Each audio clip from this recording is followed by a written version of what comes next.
You know what's a great feeling? Starting a new anime no one is talking about, going in without expecting anything, but still giving it a try because at least the premise sounds pretty interesting. Just to realize that this piece of media you're consuming right now might be one of the most underrated shows you encountered in a long time. A show that catches you with its eerie atmosphere, makes you curious about the world, its characters, and does not shy away from making things a bit different, all while also being accompanied by possibly the best opening song of its season. This is an anime that sets a specific vibe which will not be liked by everyone, but I hope that after this video, some of you might consider giving it a chance. This is the world of Hikari no.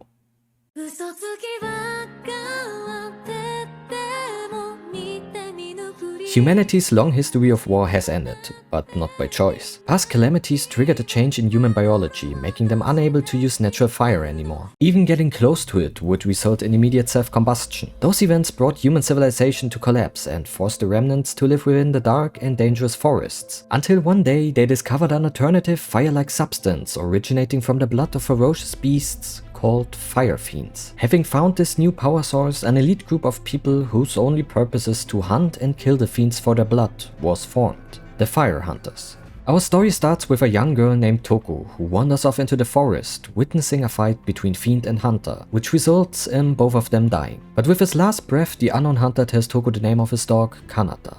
Due to being somewhat responsible for his death, Toko gets tasked by a village to travel to the capital in order to return Kanata and the deceased hunter's belongings to his family. And with this starts not only a dangerous journey, but also the introduction into a cruel yet weirdly fascinating world. And speaking of world, this might be the best point to talk about first. Hikari no's world building is one of the major factors of why I myself enjoy this show so much. The story itself gets told from two different perspectives, switching 1 to 2 times per episode. On one side you have Toko's part, which shows the dangers and eeriness of traveling through this world's nature, and on the other side we follow a boy from the capital called Koshi, who after their mother suddenly passed away struggles to take care of his sick little sister. Luckily though, he gets offered a chance to live a better life, but at what cost it may come, he has yet to find out. This type of storytelling allows us to get more insights of what's going on in the world, because seeing directly in the beginning that this highly talked about capital isn't any more than an industrial shithole where people are getting sick because of its work environment doesn't really make you anticipate Toko's arrival there. And by getting a glimpse of both sides with these alternating story strings, Hikari no is able to show you how this world works without giving away any major secrets. By switching scenes between Toko's dangerous journey and Koshi's search for knowledge, this anime creates an interesting contrast and introduces a bunch of different and mysterious characters who are fated to meet sooner or later. That way, it not only fills you with anticipation, but also keeps you engaged.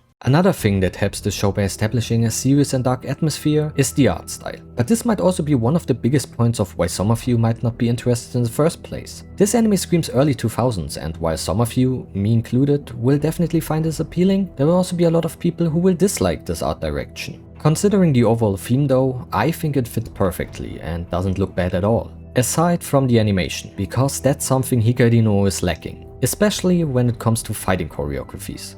I also want to mention some of the people that worked on this show. The adaptation itself follows the same name fantasy novel written by Ryoko Hinata, with illustrations from Akihiro Yamada. Studio Signal MD, which some of you might know for shows like Platinum Ant and Mars Red, was founded in 2014 by IG Port, the holding company of Production IG. Now this is where it gets interesting, because when you hear Production IG, many of you probably won't be thinking about the anime I'll be talking about now. And if you do, chances are that you are old.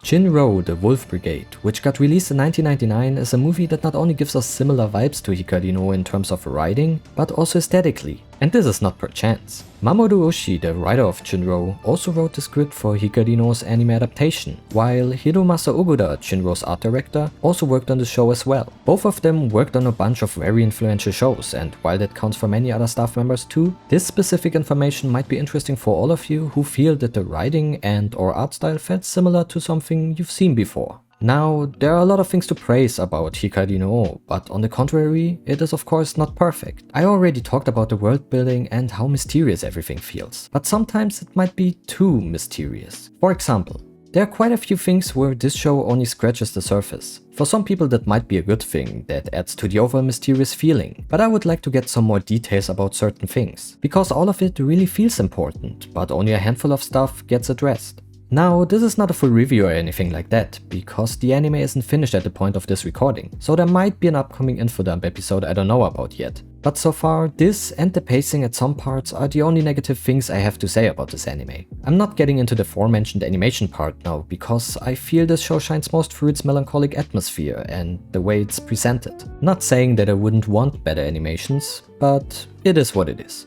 All I have left to say is that if the visuals and synopsis aren't making you peace out right away, and if dark melancholic settings and a more realistic art style like in jin-roh are something that strikes your fancy, then you might wanna give it a go. Since Hikari isn't finished yet, I'm not able to call it hidden gem of its season. But what I can say is that this anime is not only pretty underrated right now, but in the times of rom-com inflation also a perfect change of genre, pace, and probably a type of show that we're going to see even less of in the future. And although it is not perfect, it shows that a good world building doesn't only work in long-running titles, that premises can be simple but still interesting, and that dogs are indeed superior to cats.